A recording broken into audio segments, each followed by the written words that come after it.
और welcome friends, M Singh फॉरनेस YouTube channel पे आप लोग का स्वागत है। आज मैं अपना दो बीपीएससी का मार्कशीट आपके साथ शेयर कर रहा हूँ, 64वीं का और 66वीं का।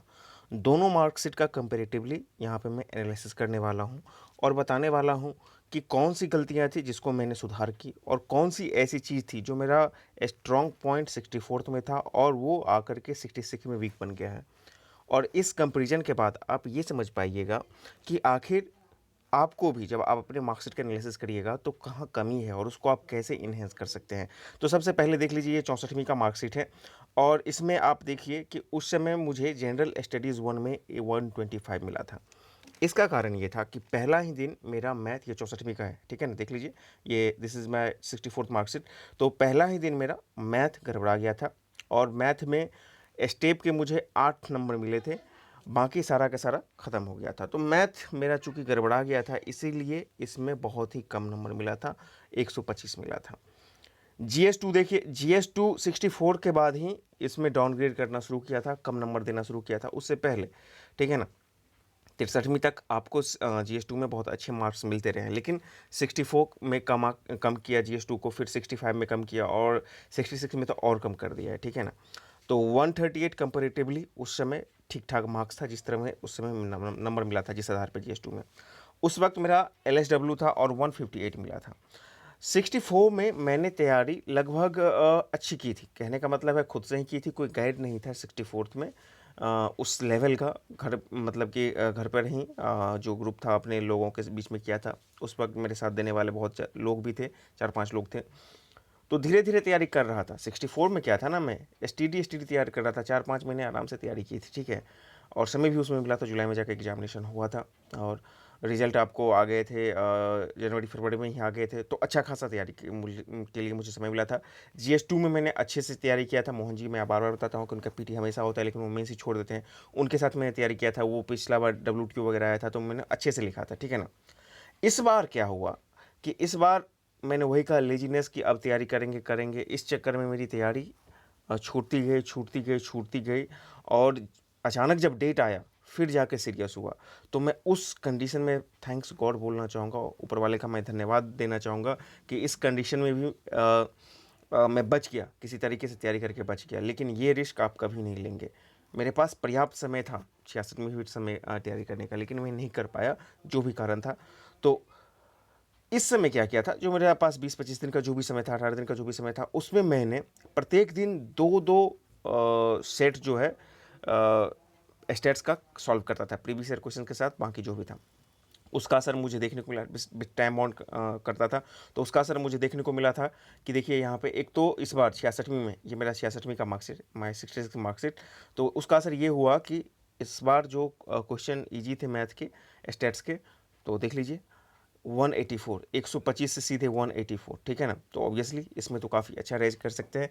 हालांकि इसमें 198 तक गया है तो ठीक है, लेकिन इसको बुरा मार्क्स भी नहीं कह सकते, GS1 में अच्छा मार्क्स आया है। देखिए, GS2 में मैं 138 से सीधे 126 पे आ जाता हूँ, ठीक है ना। 12 मार्क्स का यहाँ पे हमको जो है नुकसान हो रहा है।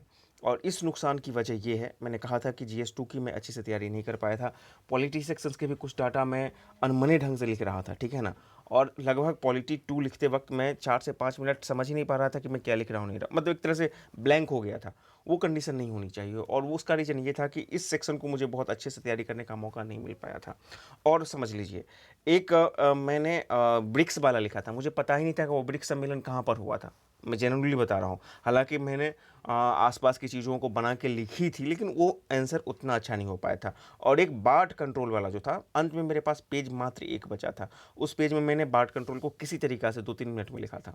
तो मुझे लगता है कि यदि ब्रिक्स वाला को यदि मैंने 2 या 2.5 पेज में लिखा और बार्ट वाला को भी 2-2.5 पेज लिखने के लिए एक अच्छा से समय मिल जाता, तो 4-5 नंबर और कम से कम बढ़ने चाहिए थे, ठीक है ना। 10 नंबर तो निश्चित रूप से बढ़ जाते। 126 मुझे आया। हालांकि GS2 लगातार, मैं बता रहा हूं कि 64, 65, 66 में इसका डाउनग्रेडिंग हो रहा है। तो इसमें कुछ ना कुछ और एक्स्ट्रा करना पड़ेगा। हाँ, इसमें मैंने बहुत ज़्यादा डाटा इस्तेमाल नहीं किया था, सिर्फ एक क्वेश्चन में मैंने डाटा इस्तेमाल किया था। वो इंडेक्स था एक, मतलब कि मानव विकास सूचकांक, तो उसके डाटा का इस्तेमाल किया था, ठीक है ना। तो शायद यही वजह है कि थोड़ा सा मुझे 126 तक मैं पहुंच पाया हूँ, नहीं तो मैं ये भी नहीं पहुंच पाता, ठीक है ना। फ्लो चार्ट और डायग्राम का अभाव वहाँ पर भी था, कुछ में मैंने कोशिश किया, लेकिन फिर भी फ्लो चार्ट और डायग्राम का अभाव मेरा GS2 में रहा है यहाँ पे। अब आ जाते हैं हिंदी लैंग्वेज और लिटरेचर। 154 आया है। देखिए मैं जिस तरह से छः का क्वेश्चन अटेम्प्ट किया था, 36 पेज में किया था, और प्रत्येक क्वेश्चन को 4 पेज 5 पेज में कर रहा था, ठीक है ना। किसी का 6 पेज तक भी गया था। 4 को तो मैंने बहुत अच्छे से लिखा था, और एक 1.5 क्वेश्चंस डायनेमिक क्वेश्चंस थे इसमें, ठीक है ना। तो उसको भी अपने तरह से लिखने की कोशिश की। मुझे लग रहा था कि 170 आ जाएगा, यदि जिस तरह का पैटर्न था। 56-64 में ऐसा देखने को मिला था कि ज्योग्राफी और हिंदी का काफ़ी अच्छा मार्किंग स्केल था। उसके बाद ज्योग्राफी भी पिछले साल भी अच्छा खासा रहा, लेकिन 64वीं के बाद से ठीक ठाक रहा। हिंदी एवरेज, फिर धीरे धीरे गिरता रहा।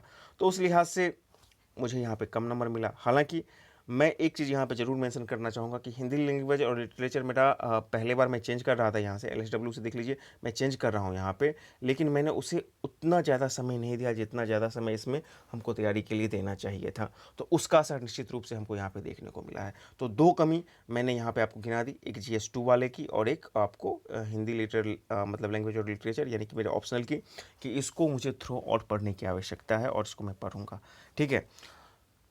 कम समय में था तो चलो ठीक है, 154 मार्क्स बहुत बुरा भी नहीं है। हाँ, थोड़ा सा और बेहतर हो सकता है और किया जा सकता है इसमें। वहीं पर देख लीजिए इंटरव्यू 73 एवरेज मार्क है, इसको गुड, वेरी गुड और एक्सेलेंट 90 तक ले जाया जा सकता है। तो 2-3 यानी कि इंटरव्यू इस बार हमें बहुत ही वाइटल रोल प्ले किया है। बहुत सारे लोगों का सिलेक्शन और रैंक दिलाने में इंटरव्यू ने महती भूमिका निभाई है। तो इंटरव्यू, ऑप्शनल और GS2, इसमें किस तरह से बेहतर किया जाए ये देखना है आपको। और मैंने इस तीन चीज़ को, अपनी कमी को निकाला है कि हाँ, जैसे कि 2 क्वेश्चन मैंने बोला था GS2 में कि ब्रिक्स वाला मैं ठीक से नहीं लिख पाया था, उसमें डाटा मेरे पास था ही नहीं, तो मुझे ये भी नहीं पता था कि वो ब्रिक्स जो शायद 12वां या 13वां था लिखा हुआ वहाँ पे, कहाँ पर हुआ ये मुझे पता ही नहीं था, ठीक है ना। तो उसको मैंने किसी तरह से मिला जुला के लिख दिया था। बाद कंट्रोल में मात्र 1 पेज में लिखा था। अब 1 पेज में समझिए मैं इंट्रो क्या लिखूंगा, मिड पार्ट क्या लिखूंगा, कंक्लूजन क्या लिखूंगा, किस तरह से काम चलाया था। इसीलिए यहाँ पे मेरा देख लीजिए 126 पर यहाँ के लटक गया है। और हाँ, सबसे बड़ी चीज़ कमी जो मैं यहाँ पे कर पा रहा हूँ, चूँकि हिंदी लैंग्वेज लिटरेचर के लिए मैंने थोड़ा सा तो प्रैक्टिस किया था मेंस के लिए, बट GS1 और GS2 का मैं अच्छे से प्रैक्टिस नहीं किया कर पाया था, यानी कि प्रैक्टिस सेट नहीं दे पाया था। और इस प्रैक्टिस सेट का जो मुझे ज़रूरत है, वो जब मैं 64वीं दे रहा था ये एग्ज़ाम, उसी समय मुझे एग्ज़ाम हॉल में एहसास हुआ कि अरे मुझे प्रैक्टिस सेट की बहुत ज़्यादा आवश्यकता थी। तो 4 पॉइंट है, बेसिक पॉइंट, जिस पर आप लोग को काम करना है। मेरे आप गलतियों से सीखिए। जब भी आपका पीटी कंप्लीट हो जाता है, आप अच्छे से नंबर ले आते हैं पीटी में, ठीक है ना। पीटी तो हमेशा फोकस करके चलना ही होगा, और अभी आपका ध्यान 50% पीटी पर होना चाहिए। पीटी कंप्लीट आप कर लेते हैं तो आपका जो मकसद होना चाहिए वो पहला, कि पर डे या अल्टरनेट कम से कम 1 स्टेट और या 2 स्टेट हम बनाएं। जो प्रीवियस ईयर क्वेश्चंस का स्टेट है उसको कंप्लीट करने के बाद भी बहुत सारे बुक आते हैं मार्केट में, उसको आप घर पे बनाते रहेंगे स्टेट, ठीक है। टाइम मैनेजमेंट होगा, क्योंकि मैं बता रहा हूँ 66 में मुझे लगभग 1 सवा घंटा लग गया था दोनों स्टेट बनाने में। मैं लंबा डिटेल में जा रहा था, लेकिन चलो ठीक है, उसका मुझे फ़ायदा यहाँ पे मिल गया। हर एक क्वेश्चन को मैंने डिटेल में स्टेट किया है, तो 184 आया है, चलो उसका फ़ायदा, और इसी के बदौलत मेरा सिलेक्शन भी हुआ है। लेकिन वो मुझे 1.25 घंटा लग गया था बनाने में, ठीक है ना। और एक क्वेश्चन चूँकि हिंदी में कुछ और लिखा था, इंग्लिश में एवरेज डाटा देना था और हिंदी में सीधे डाटा देना था, तो लगता है उसका भी थोड़ा सा नंबर कटा है। तो खैर, इन चीज़ों को ध्यान रखना है। स्टेट आपको सब दिन बनाना है।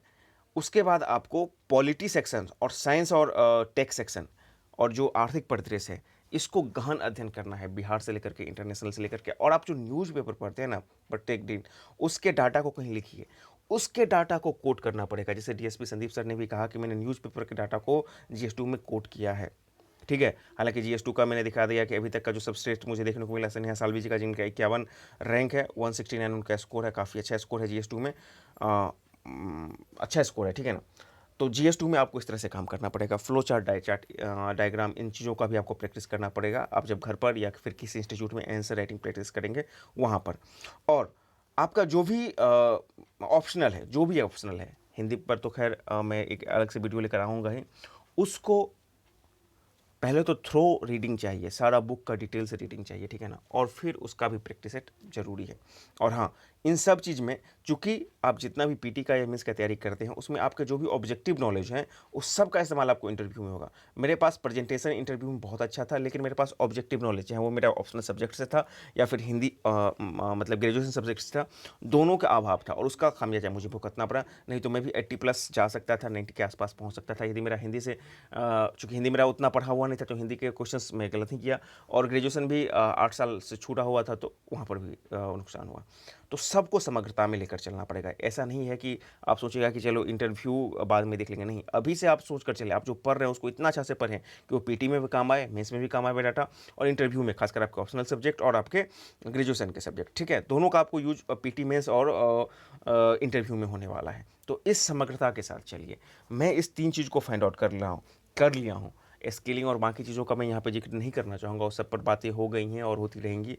जो अपनी कमी है मैं उसको निखार रहा हूँ, मैं फाइंड आउट कर रहा हूँ और उसको मैं दूर करूँगा अगले अटेम्प्ट में, यदि मुझे मौका मिल रहा है। आप भी इस चीज़ को, यदि मिलेगा मुझे मौका आगे, आप भी इस चीज़ को ध्यान दीजिएगा, ठीक है ना? मैथ पर, स्टेट पर अच्छे से पकड़ करना है पीटी के बाद। Polity section, current affairs, science tech और जो आर्थिक परिदृश्य है उसमें डाटा का इस्तेमाल अधिक से अधिक करना है। साथ ही साथ ऑप्शनल का गहन अध्ययन करना है और उसका प्रैक्टिस करना है, और इंटरव्यू को अभी से सोचकर हमको चलना है कि हमको इंटरव्यू की भी तैयारी अभी से कर रहे हैं। यदि ये कीजिएगा तो निश्चित रूप से लैंग्वेज बहुत ज़्यादा बैरियर नहीं रहेगा। हाँ, टॉप 10 में नहीं भी आ पाते हैं आप, फिर भी आप अच्छा मार्क्स रहेगा, टॉप 100, टॉप 50 में आप रह सकते हैं यदि इन चीज़ों को, क्यों?